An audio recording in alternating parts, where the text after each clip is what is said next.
Welcome to smart English lab. Smart English ল্যাবে তোমাদের সকলকে স্বাগতম জানাচ্ছি। আজকে আমরা শিখব ইম্পর্টেন্ট কিছু এরর কারেকশনস এবং তাদের যে নিয়মগুলো আছে সেটার সাথে আমরা পরিচিত হব। আজকে এরর কারেকশনের আজকে ডে 1। আমরা সামনে যে এক্সারসাইজ মেন এবং ডাব্লিউপিএসের যে মেন আছে সেই ওরিয়েন্টেড পড়াশোনা করব। তার সাথে এমটিএস বা সিএসএসএল বা সিজিএলের যে ইংলিশ আছে সেটাও আমাদের একসাথে প্র্যাকটিস হয়ে যাবে। আশা করি তোমাদের খুবই উপকার লাগবে। যদি ক্লাস ভালো লাগে অবশ্যই কিন্তু সাবস্ক্রাইব করবে এবং শেয়ার করবে। প্রথম প্রশ্নটা আমরা দেখে নিই। দেখো লেখা আছে, Tribune is the best news paper in India. তো আমরা দেখতে পাচ্ছি ট্রিবিউন একটি নিউজ পেপারের নাম। তো আমরা সবাই জানি নিউজ পেপারের কোনো নাম থাকলে সেক্ষেত্রে কিন্তু তার পূর্বে কিন্তু আর্টিকেল ডি বসাতে হয়। অর্থাৎ এখানে কিন্তু অ্যাকচুয়ালি সেকশন যে এ আছে, এ পার্টে সেখানে কিন্তু ভুল আছে। অর্থাৎ এখানে যে ট্রিবিউন যে কথাটা আছে সেই ট্রিবিউনে কিন্তু এখানে ভুল হবে। অর্থাৎ এই সেকশানে অ্যান্সারটা হবে দ্য ট্রিবিউন। ওকে, আমরা কিন্তু এটা কিন্তু জানতে পারলাম যে কোনো নিউজ পেপারের নাম থাকলে, দেখো লেখা আছে দ্য বেস্ট নিউজ পেপার, অর্থাৎ ট্রিবিউন একটা নিউজ পেপারকে নির্দেশ করছে। নিউজ পেপারের নাম থাকলে সেক্ষেত্রে তার আগে ডি বসে। এবং the Times of India, the Telegraph, the Statesman, the Hindu, প্রত্যেকটা নিউজ পেপার আগে কিন্তু এরকম দি বসবে। আশা করি তোমরা বুঝতে পেরেছো। এবার আমরা পরেরটার দিকে যাই। Gold of South Africa is exported to many countries. দেখো এখানে দেখতে পাচ্ছি যে গোল্ড কথাটা রয়েছে। গোল্ড এটা কী নাউন? গোল্ড কিন্তু একটা ম্যাটেরিয়াল নাউন। ওকে, গোল্ড একটা ম্যাটেরিয়াল নাউন। তো আমরা জানি কোনো ম্যাটেরিয়াল নাউন তারা কিন্তু আর্টিকেল নেয় না, কিন্তু সেটা যদি কোনো স্পেসিফিক জায়গা বা কোনো কিছুর বিষয় হিসেবে পরিচিত লাভ করে সেক্ষেত্রে কিন্তু সেই ম্যাটেরিয়াল নাউনের পূর্বে কিন্তু একটা আর্টিকেল দি বসাতে হবে। এখানে যে গোল্ড কথাটা আমরা দেখতে পাচ্ছি সেটা কিন্তু একটা জায়গার, স্পেসিফিক একটা জায়গা উল্লেখ, সাউথ আফ্রিকা, সেখানকার গোল্ড। তাই এই গোলটা কিন্তু একটা নির্দিষ্ট হয়ে যাচ্ছে।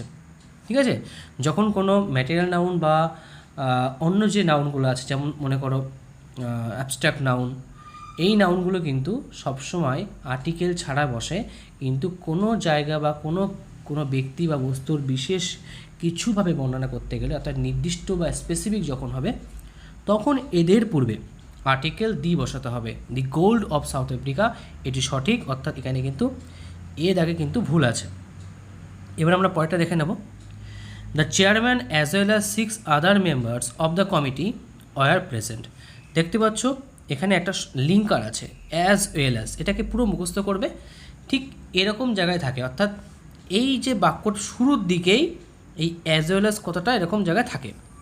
অ্যাজ ওয়েল অ্যাজ যখনই থাকবে, একটা জিনিস মাথায় রাখবে, অ্যাজ ওয়েল অ্যাজ যখনই থাকবে তখনই অ্যাজ ওয়েল অ্যাজের পূর্বে যে সাবজেক্ট থাকে তাকে দেখে পরবর্তী যে ভাবটা বসবে, প্রথম যে ভাবটা বসবে সেই ভাবটা কিন্তু চেঞ্জ হবে। ওকে, তো এখানে আমাদের অ্যাজ ওয়েল অ্যাজের পূর্বে কে আছে? The chairman. কজন আছে? একজন। তাহলে সেই বাক্যে এই যে পুরো যে বাক্যটা, এই পুরো বাক্যে ভার্বের ঘর কোথায়? না, প্রথম যে ভাবটা কি? ওয়ার। তো আমরা জানি অ্যামেজার ওয়াজার যেখানে থাকবে সেখান থেকে ভার্ব শুরু হয়, তাই প্রথম ভাবটা এখানে কিন্তু ওয়ার আছে। এবং এই ওয়ারটা কিন্তু এই চেয়ারম্যানকে দেখে কিন্তু চেঞ্জ হবে। অর্থাৎ এখানে যে ওয়ারটাও কিন্তু প্লুরাল ফর্মে আছে, কিন্তু চেয়ারম্যান অ্যাজ ওয়েল অ্যাজের পূর্বে অবস্থিত যে সাবজেক্টটা চেয়ারম্যান সেটা কিন্তু সিঙ্গুলার। অর্থাৎ ম্যান তো সিঙ্গুলার হয়, মেন হচ্ছে প্লুরাল হয়। তাই এখানে আমাদের সি দাগে ভুল হবে। অর্থাৎ এখানে ওয়ারের জায়গায় এখানে সঠিকটা হবে ওয়াজ। ওকে, আশা করি তোমরা বুঝতে পেরেছো। এর পরের কোশ্চেনটা দেখে নেব। দেখো 4 দিকে লেখা আছে, students as well as the teacher was playing. তো একই নিয়ম, আমরা কি শিখলাম? অ্যাজ ওয়েল অ্যাজ যখনই থাকবে, অ্যাজ ওয়েল অ্যাজের পূর্বে যে সাবজেক্ট থাকে তাকে দেখে পরবর্তী প্রথম ভাবের যে ঘরটা হবে সেই ভাবটার যে প্রথম যে ভাবটা হবে সেই ভাবটা পরিবর্তিত হবে। তো দেখতে পাচ্ছি এখানে আমাদের ওয়াজ রয়েছে, প্রথম ভাবটা কি আছে? এখানে ওয়াজ রয়েছে। তো এই ওয়াজ নামক যে ভাবটা আমরা দেখতে পাচ্ছি সেই ভাবটা কিন্তু অ্যাজ ওয়েল অ্যাজের পূর্বে অবস্থিত যে স্টুডেন্টস তাকে দেখে কিন্তু বসেনি, কারণ স্টুডেন্টসটা কিন্তু এখানে প্লুরাল ফর্মে আছে, কিন্তু ভাবটা কিন্তু এখানে সিঙ্গুলার আছে। অর্থাৎ সি দাগে কিন্তু ভুল হবে, এখানে সঠিক অ্যান্সারটা হবে ওয়াজের জায়গায় ওয়ার। ঠিক আছে, নাউন যেহেতু এখানে প্লুরাল ফর্মে আছে তাই ভাবটা হবে প্লুরাল রূপে। আশা করি তোমরা বুঝতে পেরেছো। এটা কিন্তু মুখস্থ করবে, অ্যাজ ওয়েল এস কিন্তু খুব একটা ইম্পর্টেন্ট একটা লিঙ্কার। এটা থাকলে ঠিক আগের সাবজেক্ট দেখে কিন্তু পরবর্তী ভাবটা বসবে। পরেরটা দেখে নিই, নাইদার রাম নর শ্যাম আর অ্যাট ফল্ট। এই নিয়মটা হচ্ছে কি, আইদার অর এবং নাইদার নরের যে নিয়মটা, নাইদার নর বা আইদার অর যখন থাকবে তখন কি করব, এই অর বা নরের পরে ঠিক পরে দেখতে পাচ্ছ এখানে কে আছে না শ্যাম আছে। এই যে সাবজেক্টগুলো থাকবে, এই সাবজেক্টগুলো যেই থাকবে এখানে, তখন আমরা সেটা কি করব, সেটা নিয়ে কিন্তু আমরা দেখব। অর্থাৎ এই নর বা অরের পরে যে সাবজেক্ট থাকবে সেই সাবজেক্ট অনুযায়ী এই ভাবটা বসবে। ওকে, তাহলে এই যে ভাবটা বসেছে এখানে আর, সেই ভাবটা কাকে দেখে পরিবর্তিত হবে, নর বা অরের পরে যে সাবজেক্ট থাকবে সে যদি সিঙ্গুলার হয় তাহলে ভাবটা হবে সিঙ্গুলার, যদি প্লুরাল হয় ভাবটা হবে প্লুরাল।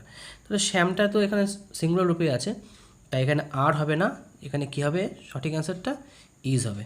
অর্থাৎ আমাদের সি দাগে উত্তর হবে, উত্তরটা হবে আমাদের সি দাগ। এবার আমরা পরের প্রশ্ন দেখে নেব, যে পরের প্রশ্ন আছে neither women not children was admitted. তো এখানে দেখতে পাচ্ছ তোমরা যে নাইদারের পরে ওমেন আছে এবং নরের পরে চিলড্রেন আছে। তো এরকম নর বা অর দিয়ে যদি কোনো বাক্য থাকে, অর্থাৎ এখানে নাইদারের সাথে যেমন নর আছে তেমনি আইদারের সাথে অর হয়, তো এই আইদার অর এবং নাইদার নট থাকলে নর বা অরের পরে যে সাবজেক্ট থাকবে তাকে দেখে প্রথম ভাবটা বসবে। ওকে, এখানে প্রথম ভাবে তাহলে কী আছে, প্রথম ভাবটা এখানে আছে ওয়াজ, অর্থাৎ চিলড্রেন এটা কিন্তু প্লুরাল ফর্মে আছে, অর্থাৎ চাইল্ড এটা হচ্ছে সিঙ্গুলার ফর্ম, তার প্লুরাল ফর্ম হচ্ছে চিলড্রেন। তো চিলড্রেনকে দেখে কিন্তু এখানে ওয়াজ ভাবটা কিন্তু বসেনি, অর্থাৎ ওয়াজটা যেহেতু সিঙ্গুলার ভাব এখানে সঠিক ভাবটা হবে ওয়ার। ওকে, তো এটা কোন পার্টে তাহলে ভুল আছে না সি পার্টে ভুল আছে, অর্থাৎ আমাদের অ্যান্সারটা কিন্তু হবে সি। পরেরটা দেখে নেব, if I shall go to Kolkata I shall bring a beautiful watch for you. তো এখানে আমরা দেখতে পাচ্ছি যে ইফের সাথে যুক্ত অংশে শ্যাল বসে আছে। এটা মনে রাখবে যে ইফের সাথে যুক্ত অংশে যদি কখনই কোনো মোডাল ভার্ব বসে, মোডাল ভার্ব কোনগুলো, shall, should, will, would, can, could, may, might, must আর অট টু, এই ধরনের যে কোনো মোডাল ভার্ব যদি দেখতে পাও এবং সেখানে কিন্তুই সেখানেই আমাদের যে দাগটা থাকবে, যে ঘরটা থাকবে, সেটাই আমাদের অ্যান্সার হবে। সেটা এবিসি যে কোনো পার্টে থাকতে পারে, এখানে এ পার্টে আছে, সুতরাং আমরা এই পার্টে কিন্তু ভুল করব। এখানে ইফের সাথে যুক্ত অংশ সবসময় সিম্পল প্রেজেন্ট বা সিম্পল পাস্ট টেন্স বা পাস্ট পারফেক্ট টেন্সের ব্যবহার করতে হবে। সেটা যদি থাকে তাহলে সেক্ষেত্রে আমরা অন্য নিয়মে যাব, কিন্তু আপাতত এই নিয়মে যেটা করছি যে ইফের সাথে যুক্ত অংশে শ্যাল উইল বসবে না, শ্যাল উইলটা পরের অংশে বসবে, সেটা বসে আছে, সুতরাং এটা ঠিক আছে, বি পার্টে ঠিক আছে, কিন্তু এ পার্টে কিন্তু আমাদের ঠিক নেই, অর্থাৎ আমাদের অ্যান্সারটা কিন্তু হলো এ দাগ। ওকে,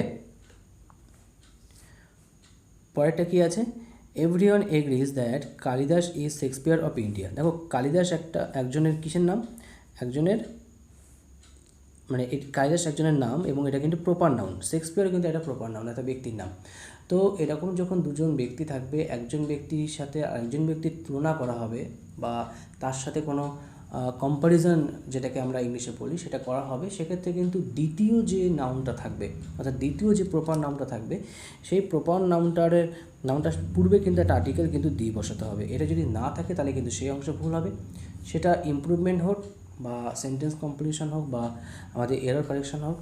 তো দেখতে পাচ্ছি এখানে বলা হচ্ছে যে কালিদাস ইজ শেক্সপিয়ার, কালিদাস হয় শেক্সপিয়ার। তো কালিদাস একটা আলাদা ব্যক্তি, শেক্সপিয়ার একজন আলাদা ব্যক্তি, তো দুজন ব্যক্তি এরকম করে বলছে যখন, তখন নিশ্চয়ই একজনের সাথে একজনকে তুলনা করা হচ্ছে। সেক্ষেত্রে কিন্তু এখানে শেক্সপিয়ারের আগে কিন্তু কী করতে হবে, দি বসাতে হবে, যেটা বসানো নেই, তাই আমাদের বি পার্টে ভুল আছে। পার্টটা কি, I have been writing this book from Monday. তো এখানে লেখা আছে ফ্রম আছে।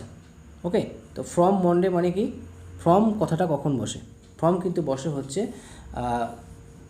সিন্সের পরিবর্তে বসে, এবং ফ্রমের ব্যাপারটা কিন্তু করতে হবে আমাদের যখন ফিউচার টেন্স থাকবে, তখন ফিউচার পারফেক্ট কন্টিনিউয়াস টেন্স থাকলে আমাদের এই ফ্রমের ব্যবহার করতে হবে। কিন্তু এখানে দেখতে পাচ্ছি পারফেক্ট কন্টিনিউয়াস টেন্স করে দেওয়া আছে, কিন্তু সেখানে ফ্রমের ব্যবহার কিন্তু হবে না, অর্থাৎ ফ্রমের যে সাবস্টিটিউট হচ্ছে সিন্স, সেটা কিন্তু বসবে। অর্থাৎ সিন্স কোথায় কোথায় বসে, সিন্স হচ্ছে প্রেজেন্ট পারফেক্ট কন্টিনিউয়াস এবং পাস্ট পারফেক্ট কন্টিনিউয়াসের ক্ষেত্রে সিন্স বসে, ফিউচার পারফেক্ট কন্টিনিউয়াসের ক্ষেত্রে বা পারফেক্ট টেন্সের ক্ষেত্রে ফ্রম বসে, অর্থাৎ আমাদের কোন অংশে ভুল হলো, আমাদের কিন্তু সি পার্টে কিন্তু ভুল হলো। আশা করি তোমরা বুঝতে পেরেছো এবং এই নিয়মটা কিন্তু মনে রাখতে হবে। পরেরটা দেখে নেব। I am suffering from fever for the past 3 days। তো এখানে দেখো লেখা আছে ফর, লেখা আছে, দেখো লাস্টে দেখো সি পার্টে লেখা আছে ফর। তো এই ফর এবং সিন্সের যে ব্যাপারটা সেটা কি, সিন্স আর ফর যদি বাক্যে থাকে তাহলে সেক্ষেত্রে সিন্স আর ফরের পর যদি সময় থাকে, সময় উল্লেখ থাকে, দেখুন কী লেখা আছে পাস্ট 3 days। তো এখানে এই সিচুয়েশন যদি দেখো তাহলে সেই অংশে যে সাবজেক্ট থাকবে প্রথমে, সেই সাবজেক্টের পরে কি হবে, perfect continuous, present perfect continuous বা প্রেজেন্ট পারফেক্ট টেন্স। তো এখানে অ্যাম সাফারিং আছে, তো অ্যাম সাফারিং হবে না, সেখানে আবার কী করতে হবে, হ্যাভ বিন সাফারিং। ওকে, তাহলে এই পার্টে কিন্তু আমাদের অ্যান্সারটা হবে, এই পার্টটা এখানে সঠিক অ্যান্সারটা হবে হ্যাভ বিন সাফারিং। তাহলে কখন আমরা এটা ভাববো, যখনই সিন্স বা ফর থাকবে, সেক্ষেত্রে সিন্স বা ফরের পরে যদি সময় উল্লেখ থাকে, কোনো দিন বা কোনো ঘন্টা বা তারিখ বা বছর যদি উল্লেখ থাকে, সেক্ষেত্রে হ্যাভ বিন বা হ্যাজ বিন প্লাস ভার্বের সাথে আইএনজি, এটা কিন্তু আমরা সাবজেক্টের পরে অংশে পড়ানো আছে কিনা সেটা কিন্তু দেখে নেব।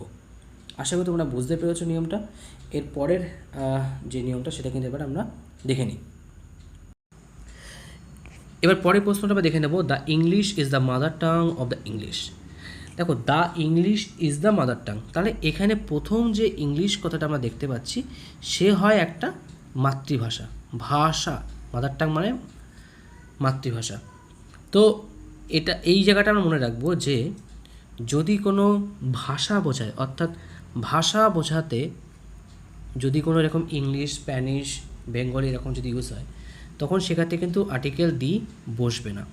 কিন্তু যদি সেটা জাতি বোঝাতে বসে, ঠিক আছে, সেক্ষেত্রে কিন্তু আর্টিকেল দি বসবে।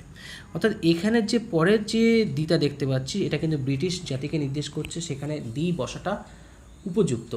অর্থাৎ জাতি বোঝাতে যদি দি না থাকে তাহলে ভুল হবে, আর ভাষা বোঝাতে যদি দি থাকে তাহলে সেখানে কিন্তু ভুল হবে।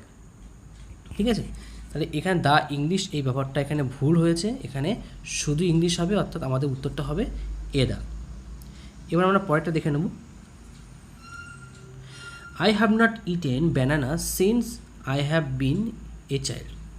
দেখো আমরা সিন্স আর ফরের ব্যাপারটা কিছুটা জেনেছি, যে সিন্স আর ফর থাকলে তারপরে সেইখানে বাক্যে যদি প্রেজেন্ট পারফেক্ট বা প্রেজেন্ট পারফেক্ট কন্টিনিউয়াস টেন্স না হয় তাহলে সেই অংশে ভুল হবে।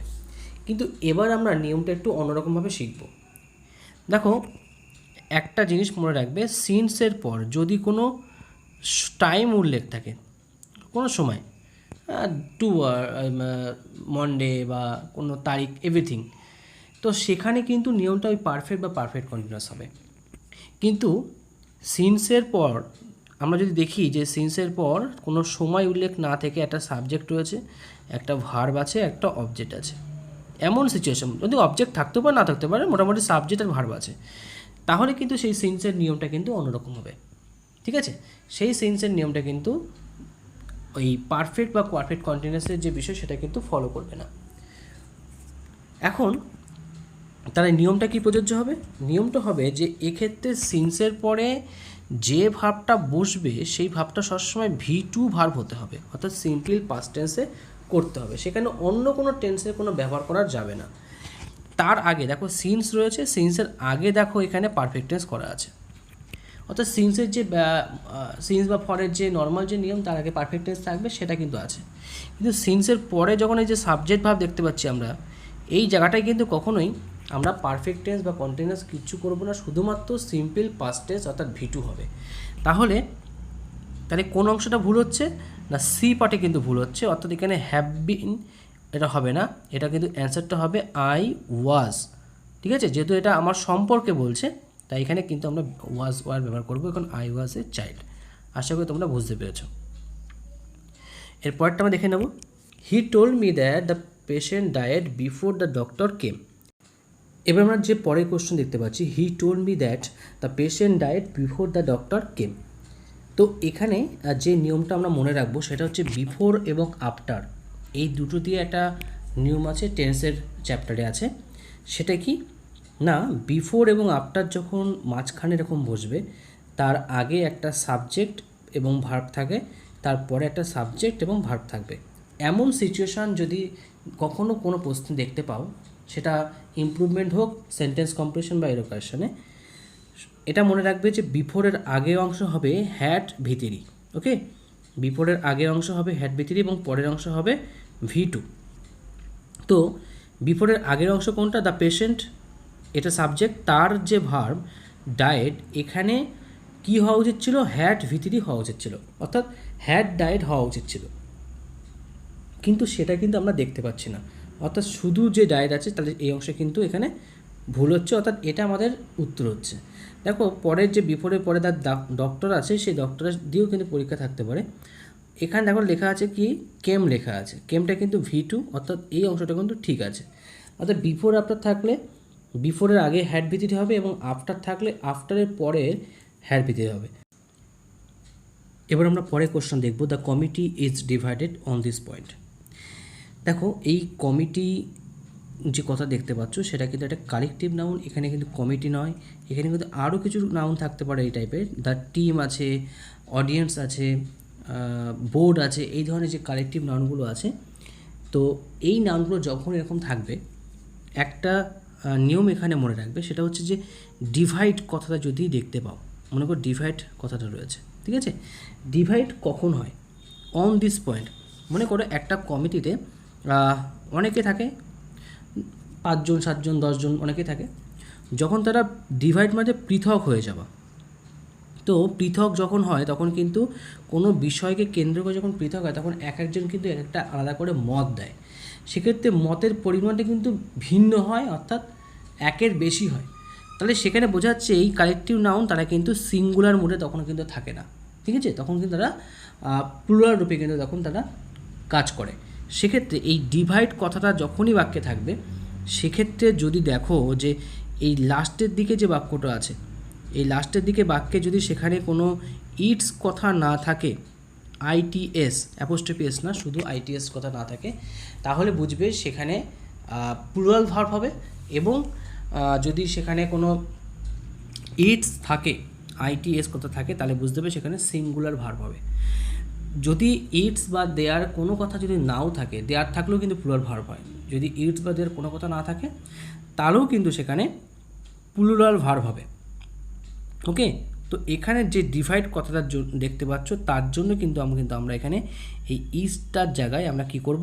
আর করব। ওকে, আর অন দিস পয়েন্ট, এইটা কিন্তু এখানে কোনো ফ্যাক্টর নেই, ইটস বা দেয়ার কিছু নেই, সুতরাং ভাবার কিছুই নেই যে আমি এখানে কি করব, চোখ বন্ধ করে ডিভাইড, শুধু যদি ডিভাইড থাকে, তাহলে সেক্ষেত্রে আর বসিয়ে দেবে। এখানে আর হয়েছে, এটা যদি অন্য কোনো টেন্স হতো, তাহলে এখানে ওয়ার হতো বা হ্যাভ হতো, সেটা সেই ভার্বের উপর ডিপেন্ড করে হতো। তো এখানে আপনাদের অ্যান্সারটা কোনটা হবে? বিদা হবে অ্যান্সার। পরেরটা কী আছে? কারি অ্যান্ড রাইস আর the favourite food of the Punjabis. দেখো এই ধরনের কোশ্চেনগুলো নাউনের চ্যাপ্টার থেকে দেয়। তো নাউনের চ্যাপ্টার থেকে যখন দেবে, তখন এই কোশ্চেনগুলো কীভাবে হ্যান্ডেল করবে বলছি। কারি এবং রাইস, দেখো যদি তোমরা নর্মালভাবে ভাবো, কারি মানে কি? কারি মানে হচ্ছে ঝোল, বা যেটাকে আমরা গ্রেভি বলি। তার সাথে কি আছে না রাইস, রাইস মানে কি? ভাত। ওকে, তাহলে ভাত এবং ঝোল, বা যেটাকে আমরা গ্রেভি বলি, তো স্যুপ বলতে পারো, ঠিক আছে? এখানে স্যুপ নেই, আমি কারি হিসেবে ঝোলটাকে বলছি।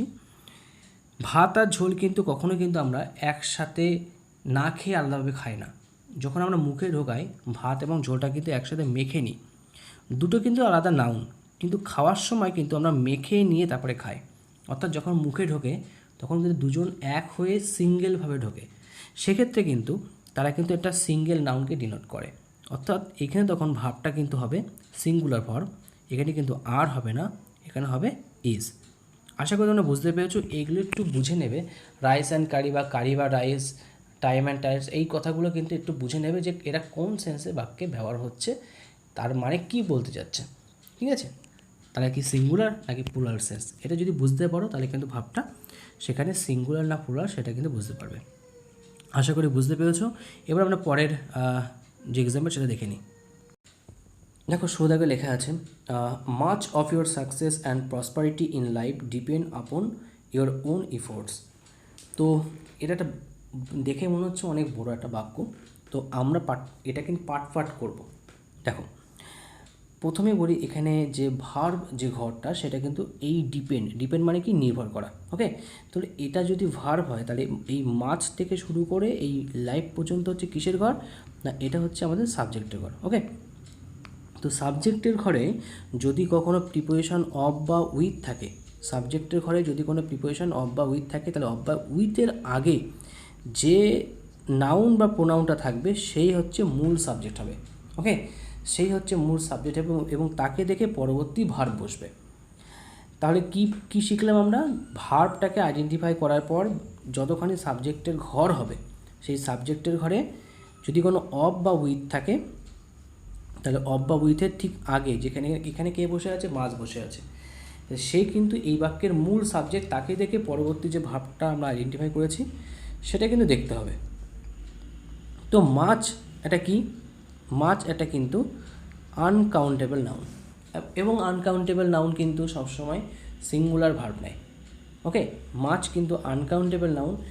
মাছের আর একটা ফর্ম আছে সেটা কি মেনি মানে কি কাউন্টেবল এবং প্লুরাল ফর্ম, এবং ভার্বটাও নেবে প্লুরাল। যদি এখানে মেনি থাকতো তাহলে কিন্তু ডিপেন্ড এটা কিন্তু প্লুরাল রূপে আছে, সেটা কিন্তু হতো। কিন্তু যেহেতু মাছ আছে, মাছটা যেহেতু আনকাউন্টেবল নাউন, অর্থাৎ গোনা না গেলে এই মাছ ব্যবহার করা হয় অনেক অর্থে, সেক্ষেত্রে ভাবটা কিন্তু সিঙ্গুলার নেবে, কিন্তু এখানে ডিপেন্ডের সাথে কিন্তু এস বা ইয়েস যুক্ত করা নেই, ওকে।